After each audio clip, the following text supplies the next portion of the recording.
حضرات درود شریف پڑھیں صلی اللہ علیہ وسلم.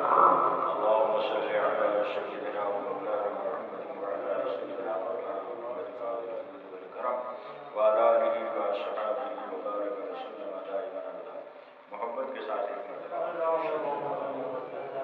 اللهم صل على سيدنا مولانا محمد صلاة تنجينا بها من جميع الأحوال والآفات وتقضي لنا بها جميع الحاجات وتطهرنا من جميع السيئات وترفعنا بها عندك أعلى الدرجات وتبلغنا بها أقصى الغايات من جميع الخيرات في الحياة وبعد الممات إنك على كل شيء قدير.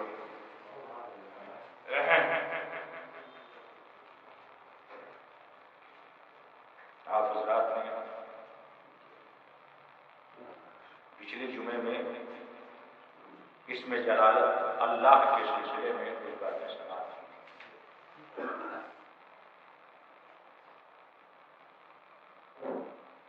قرآن شریف کی ترتیب کچھ ایسی ہے جیسے سورہ فاتحہ ہے جس کو ہم پڑھ رہے ہیں ابھی. الحمدللہ رب العالمین. الحمدللہ پہلے الحمد اس کے بعد للہ یعنی اللہ لفظ اللہ اور اب اس کے بعد آ رہا ہے رب العالمین. الرحمن الرحیم مالک یوم الدین. اس کے بعد سورہ فاتحہ آگے بڑھتی ہے رب العالمین.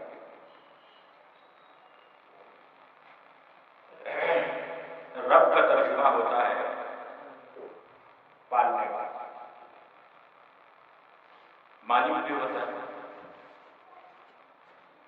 پالنے والا زیادہ مشہور ہے. اور یہ رب کی نسبت جو ہے عالمین کی طرف ہے. عالمین جو ہے یہ بہووچن ہے. عالم عالم کی جمع جو ہے عالمین. اور جب کسی پہلے والے حرف کی نسبت دوسرے والے حرف کی طرف ہو جائے اور وہ جمع جیسے ان اللہ و ملائکتہ ہے نا, تو جمع ان اللہ اللہ کو آپ نے پڑھ لیا حرف ان داخل ہوا اس کے بعد اور اس کے بعد و ملائکہ یہ جمع ہے. اور جب اس کی نسبت جو ہے وہ ہو کی طرف ہوئی اور اس کے بعد ہو جو ہے وہ پلٹا اللہ کی طرف ہے نا, تو اس کا مطلب یہ ہوتا ہے کہ اس سے کوئی فرق نہ چھوٹے. ابھی میں بتاتا ہوں آپ کو سمجھ میں آئے گا. تو جب رب کی نسبت عالمین کی طرف ہو گئی تو عالم میں یہ جمع ہو گیا بہووچن ہو گیا. اور جب بہووچن ہو گیا تو بہووچن کا مطلب ہوتا ہے کہ جتنے بھی عالم ہیں جتنے بھی عالم ہیں اس میں کا کوئی ایک نفس بھی اس سے باہر. اس کا مطلب کیا ہوا کہ اللہ تعالی کی ربوبیت کی شان یہ ہے کہ صرف وہی پالتا ہے سب کو اور بس صرف وہی پالتا ہے. یہ اور بات ہے کہ اس نے کچھ اسباب پیدا کر دیے ہیں اپنی رحمتوں سے کچھ اسباب پیدا کر دیے ہیں لیکن حقیقی طور پر پالنا جو ہے اسی کا. بات سمجھ میں آ رہی نا؟ بات سمجھ میں آ رہی ہے نا؟ تو حقیقی رب جو ہے وہی. ورنہ تو آپ بولو گے کہ بچوں کو ماں باپ پالتے ہیں, گائے اپنی بچڑی کو پالتی ہے, دودھ پلاتی ہے, پیار کرتی ہے, بھینس اپنے بچڑے کو پلاتی ہے, پیار کرتی ہے. لیکن یہ ساری چیزیں جتنی بھی ہیں دیکھو اس کے بعد الرحمن الرحیم آ رہا ہے. اس کے بعد رب العالمین کے بعد رحمان اور رحیم آ رہا ہے, اس کی صفت آ رہی ہے. تو اس کا مطلب یہ ہے کہ وہ پالتا ہے اور اس پالنے میں کوئی پالتا ہے اپنے نوکر کو لیکن کھانا دے دیتا ہے ایسے دے دیا, یا کبھی غصے میں دے دیا, کبھی اس کی بھاؤں میں شکن آ گئی, کبھی کچھ ہو گیا کبھی کچھ ہو گیا. لیکن اللہ کی شان یہ ہے کہ وہ سب کو پالتا ہے اور اس شان کے ساتھ پالتا ہے کہ وہ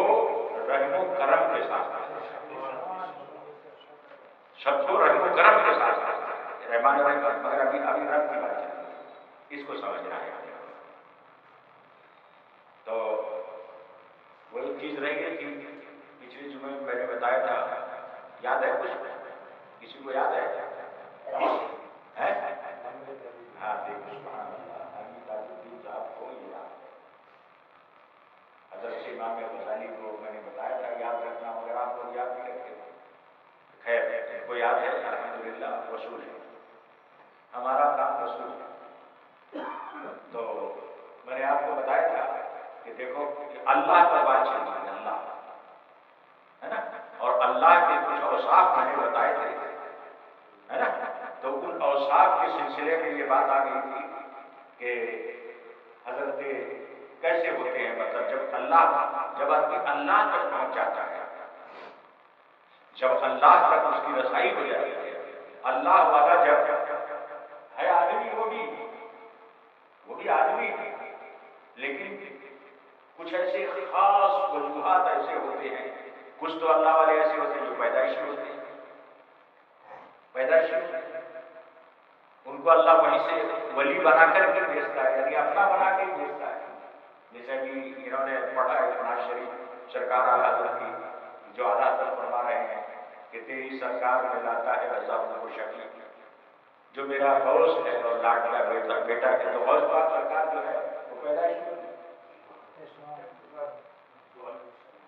وہ کوئی نفل پڑھ کے، نماز پڑھ کے، روزہ رکھ کے، حج کر کے، یا کوئی ایسا یہ سب کر کے ولی نہیں بنے، ان کو اللہ ہی نے ولی بنا.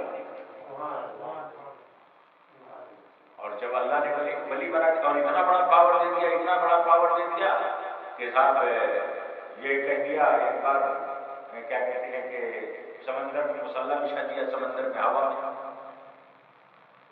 اور اس کے بعد 2 رکعت نماز پڑھی، اور اس شان کے ساتھ پڑھی کہ جب دنیا کے لوگوں نے دیکھا، ایسے لوگوں نے جو سمندر میں نہیں جا سکتے، عام آدمی سمندر میں نہیں، ہم اور آپ سمندر میں نہیں جا سکتے، لیکن وہ لوگ جو جا سکتے ہیں جیسے رجال الغیب ہے، جنات ہیں، فرشتے ہیں، جب ان لوگوں نے اس شان کے ساتھ نماز پڑھتے ہوئے غوث پاک کو دیکھا تو فرشتے اوپر سے اتر آئے، رجال الغیب وہ حساب سے آ گئے، جنات جتنے مسلمان تھے سب آ گئے، اور سب آدمی پیچھے نہ ہو گئے.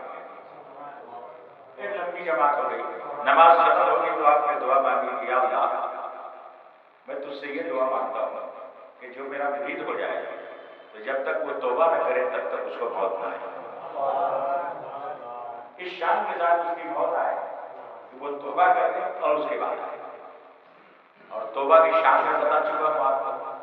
سرکار دو عالم صلی اللہ تعالی وسلم فرماتے ہیں التائب حبیب اللہ، توبہ کرنے والا اللہ کا دوست. التائب حبیب اللہ والتائب من الذنب کمن لا ذنب له، اور جس نے توبہ کر لیا تو گویا کہ اس نے کوئی گناہ ہی نہیں. توبہ سے شرماتے ہیں، کوئی بات آ جاتی ہے توبہ سے شرماتے ہیں، لیکن توبہ کی شان یہ ہے. تو آپ نے یہ دعا مانگی اپنے مریدوں کے لیے، اور مرید بھی کیسے، سبحان اللہ، ہے نا. آپ نے مرید دیکھے ہوں گے کرتے ہوئے لوگوں کو، کوئی ہاتھ پہ ہاتھ رکھ کے کرتا ہے. اب آج کل چونکہ سموہی مرید ہو گئے، جیسے سموہی دعا ہو رہا ہے نا، اجتماعی نکاح ہو رہا ہے، ویسے اجتماعی تو لوگ بولے چادر لے لو اور کیا کہتے ہیں یہ صافہ لے لو، ہو رہے تھے. اور پہلے کیا ہے جو ہمارے بزرگوں کا طریقہ تھا وہ ہاتھ پہ ہاتھ رکھتے تھے، ہے نا. ید اللہ فوق ایدیہم، سورہ فتح کا باقاعدہ اس طرح ہے. اللہ کے رسول صلی اللہ علیہ وسلم بیت الرضوان میں انہوں نے اپنے صحابہ کرام سے بیعت کی تھی، اور سب کا ہاتھ الگ الگ کر کے، بہت لمبی جماعت تھی لیکن سب کا ہاتھ اپنا اپنا، ایک شخص حاضر نہیں تھے، یعنی حضرت عثمان غنی، ان کو مکے بھیجا گیا تھا اس لیے کہ وہ ان لوگوں کو کفار مکہ کو سمجھا دیں کہ ہم لوگ لڑائی کے لیے نہیں آئے ہیں، ہم کو آنے تو ہم صرف طواف کریں گے، عمرہ کریں گے اور چلے جائیں گے. تو حضرت عثمان اس غرض سے ان سے بات کرنے کے لیے گئے تھے تو وہ نہیں تھے. تو اللہ کے رسول نے جب دیکھا کہ وہ نہیں ہے تو انہوں نے اپنا ایک ہاتھ لیا اور ایک ہاتھ حضرت عثمان غنی کا ہاتھ بتایا، فرمایا یہ ہاتھ عثمان غنی کا ہے، یہ میرا ہے، اور میں جو ہے حضرت عثمان غنی کی بیعت ہے نا. تو جب یہ بیعت ہوئی، بیعت تو سب نے کیا، لیکن جب یہ بیعت ہوئی آپ نے ایک ہاتھ حضرت عثمان کا بتایا اور ایک ہاتھ اپنا بتایا. جب یہ بیعت ہوئی تو اسی وقت جبرائیل ملا، اسی وقت حضرت جبرائیل آ گیا اور کہا یا رسول اللہ، یہ شان اور یہ عطا آپ کی اللہ کو اتنی پسند آئی ہے کہ اللہ نے آپ نے جسے اپنا ہاتھ کہا ہے تو اللہ کہتا ہے ید اللہ فوق ایدیہم، یہ ہاتھ اللہ کا ہے اور وہ ہاتھ عثمان کا. سبحان اللہ، ید اللہ فوق ایدیہم، اللہ کا ہاتھ ان کے ہاتھ ہے. ہاتھ تو رسول اور اللہ تو ہاتھ سے بات کرنا ہے، اللہ کے تو ہاتھ نہیں، ہاتھ تو ہمارے انسانوں کے پاس ہاتھ ہے، اللہ ہاتھ سے پاک ہے نا. لیکن اپنے محبوب کے ہاتھ کو اپنا ہاتھ بتایا اور یہ کہا کہ جن پر آپ کا ہاتھ رکھا ہوا ہے گویا کہ اللہ کی حمایت ان کے ساتھ میں ہے.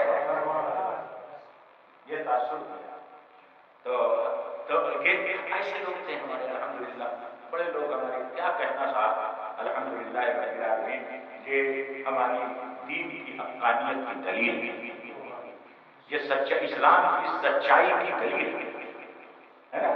تو میں بتا رہا تھا کہ حضرت آج ہمارے اکرم بھیا ہیں، ہم ان کا استقبال کرتے ہیں ماشاءاللہ. اس دعوت درس قرآن میں یہ سلسلہ جو شروع کیا ہے الحمدللہ رب العالمین، مسلمانوں کی رہنمائی اور ان کی دینی ضروریات کو پورا کرنے کے لیے. ہمارے مفتی صاحب یہ ہے کہ آپ کوئی مسئلہ، کسی قسم کی کوئی ایسی بات دین کی جو آپ کے سمجھ میں نہ آئے آپ مفتی صاحب سے پوچھ سکتے ہیں. نماز کی، روزے کی، ہے نا، زکات کی یا اور کی جو بھی دینی ضرورتیں آپ کو ایسی لگے کہ ہم کو جانکاری نہیں ہے تو پوچھا جا سکتا ہے. درس قرآن جو ہے وہ اسی کے لیے قائم کیا گیا ہے. تو ہمارے بزرگوں کا یہ طریقہ تھا الحمدللہ رب العالمین. تو ہوا یہ کہ ایک مرتبہ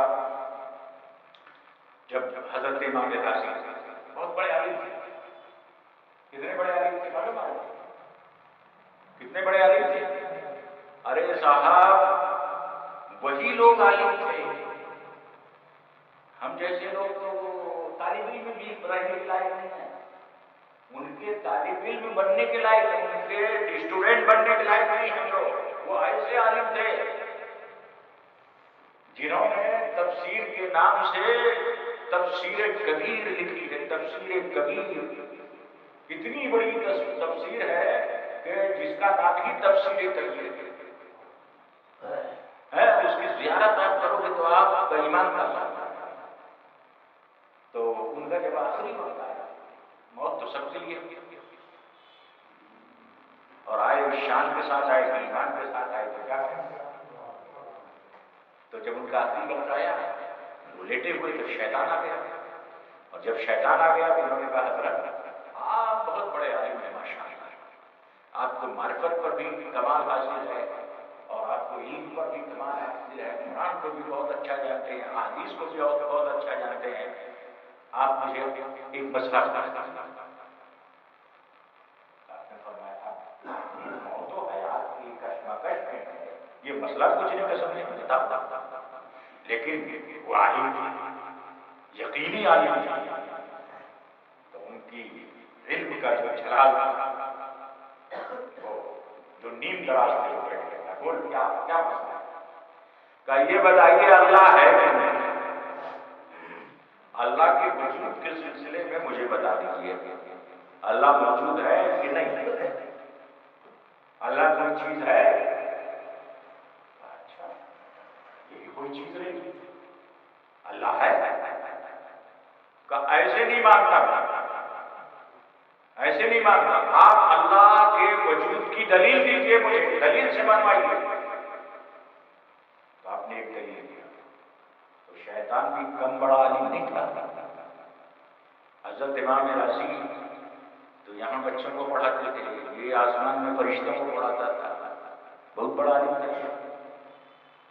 چھوڑ دیا اس دلیل کو، کہا اس میں یہ خرابی ہے.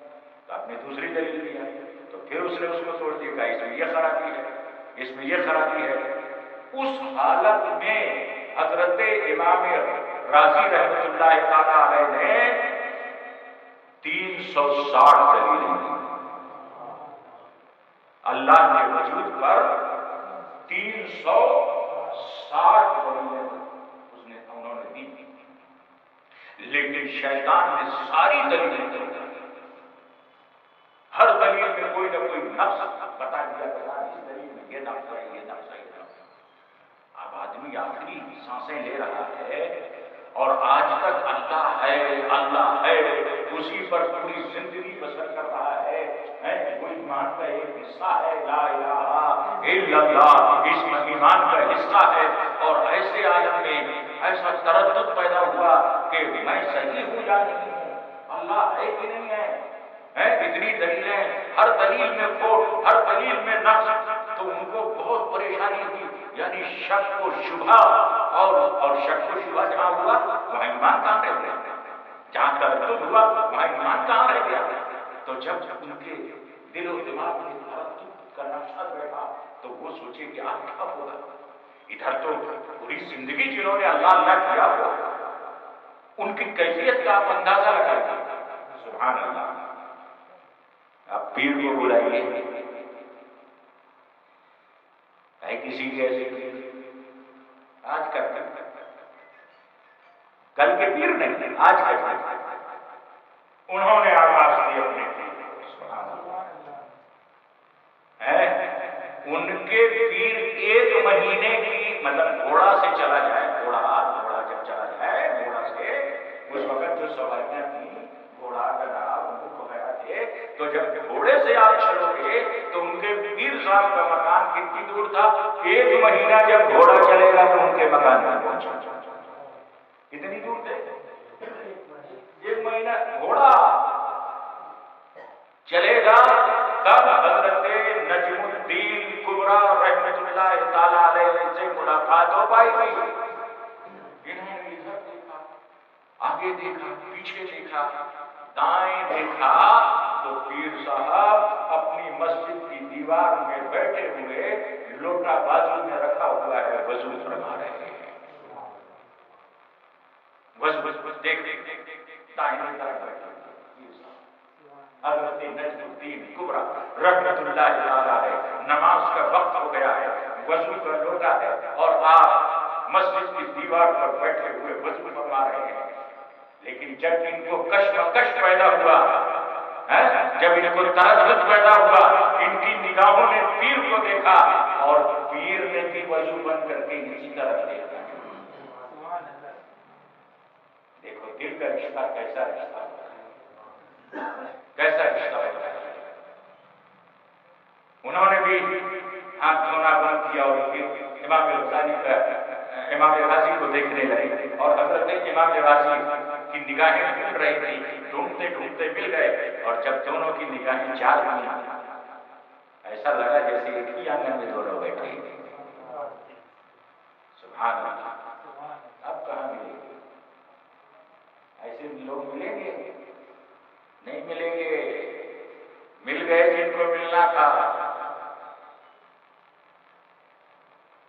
تو آپ نے ان کو دیکھا، انہوں نے ان کو دیکھا، کہا اور فرمایا کیا بات ہے۔ پیر نے شفقت کے ساتھ، پیار اور محبت کے ساتھ میں اپنے مرید سے ارشاد فرمایا، کیوں، کیا بات ہے، پریشان کیوں ہو؟ بتایا سرکار یہ بات ہے، اب ایسے میں بھی میں کیسے پریشان نہ ہوں۔ فرمایا دیکھو عالم صاحب، ہر جگہ دلیل نہیں چلتی، اس خبیث کو تم دلیل دے رہے ہو، اس کو بولو کہ اللہ کو مانتا ہوں کہ اللہ ہے، اور اللہ کو بلا دلیل مانتا ہوں۔ اللہ کے لیے کوئی دلیل ہے، اللہ کے وجود کی بھی کوئی دلیل ہوتی ہے، آفتاب دلیل آفتاب، سورج نکلا ہو اور کوئی کہے کہ دلیل دو تو آپ کیا کرو گے؟ ابے آنکھ ٹھیک کر، اپنی آنکھ کو ٹھیک کر، وہ دیکھ سورج نکلا ہوا ہے، یہ دلیل ہے کہ آفتاب ہے، سورج ہے، تو اللہ کے جلوے ہر جگہ پھیلے ہوئے ہیں، اس کی شناخت میں بھی دیکھو، اللہ نظر آئے گا، اس کو نظر نہیں آتا، اپنی اپنے وجود کو دیکھو، دیکھنے کا تھوڑا سا دیکھنے کا صحیح جذبہ ہو تو اپنے وجود میں اللہ نظر آئے گا۔ زمین کی پھیلا ہوا یہ پورا کیا کہتے ہیں لمبا چوڑا کیا کہتے ہیں زمین کا یہ فرش، اور تنا ہوا آسمان کا یہ شامیانہ، اور یہ جلتے ہوئے کنک میں کہیں سورج چل رہا ہے، کہیں چاند چل رہا ہے، کہیں ستارے چل رہے ہیں۔ بتاؤ کہاں سے چل رہے ہیں؟ کون سی بجلی جلا رہی ہے؟ کون سا تیل جلا رہا ہے؟ بولو، یہ چلا رہا ہے صرف اللہ چلا رہا ہے۔ یہ زمین کی وسعتیں بتا رہی ہیں کہ اللہ ہے، آسمان کی بلندیاں بتا رہی ہیں کہ اللہ ہے، پتھر کی سختی بتا رہی ہے کہ اللہ ہے۔ اللہ کی کوئی دلیل ہوتی ہے؟ اللہ کو دیکھو اور غور سے دیکھو، جب ایمان کی نظر سے دیکھو گے تو تمہیں ہر جگہ اللہ ہے۔ جب آپ نے اس کو رہنمائی فرما دی، آپ نے جواب دے دیا، تو کیا بچ گیا؟ کیا بچا؟ ایمان بچ گیا، صحیح سلامت چلے گئے۔ تو اللہ تبارک و تعالیٰ رب العالمین ہے، سارے جہان کو پالنے والا ہے۔ وقت ہو گیا ہے، نہیں تو میں آپ کو بتاتا کہ کیسے پالنے والا ہے، کیسے پالنے والا ہے، جو ہمارے بزرگوں نے ہمیں بتایا ہے۔ اب یہ بہت ہی کیا کہتے ہیں کہ نفیس بحث ہے نا۔ میں اب آپ کو اگلے جمعے کو بتاؤں گا حضرت سلیمان علیہ السلام کا ایک واقعہ کہ اللہ کیسے پالتا۔ اللہ بس اتنا سے بتا دیتا ہوں کہ حضرت سلیمان علیہ السلام کو اللہ تعالیٰ نے زمین کی بادشاہت کی دی تھی، ہوا کی بادشاہت کی دی تھی، جناتوں کی بادشاہت کی دی تھی، ہے نا، انسانوں کی بادشاہت کی دی تھی۔ آپ جس کو آرڈر کرتے وہ سب آپ کی سواری گھوڑا اونٹ اور یہ گدھے نہیں تھے، بلکہ آپ کی سواری ہوا تھی، ہے نا۔ آپ کام کس سے لیتے تھے؟ جناتوں سے لیتے تھے، رجال الغیب سے لیتے تھے، ہے نا۔ سمجھ رہے ہو میری بات؟ تو ان کو شوق پیدا ہوا کہ میں اتنا بڑا بادشاہ ہوں، تو اللہ نے کہا اے اللہ مجھے ایک دن ایسا کر دے میں کہ ساری مخلوق کو دعوت دے دوں۔ تو اللہ نے کہا یہ نہیں ہو سکتا، تم سب کو نہیں کھلا سکتے۔ کہا نہیں مجھے اجازت ہے، تو اجازت مل گئی۔ تو اب یہ اجازت مل گئی تو آگے کیا ہوا انشاءاللہ میں آپ کو آگے کو سمے ہو گیا ہے، اور کیا کہتے ہیں کہ پھر زیادہ سمے لینے سے آپ لوگ اٹھتا جاؤ گا۔ نہیں ہمارا تو چارج ہو گیا ہے، اب تو چارج اتنا ہو گیا ہے کہ آپ 1 گھنٹہ بولیں تو ہم چل جائیں گے، آپ گڑبڑ ہو جاؤ گے۔ تو آج میں السلام علیکم، اگلے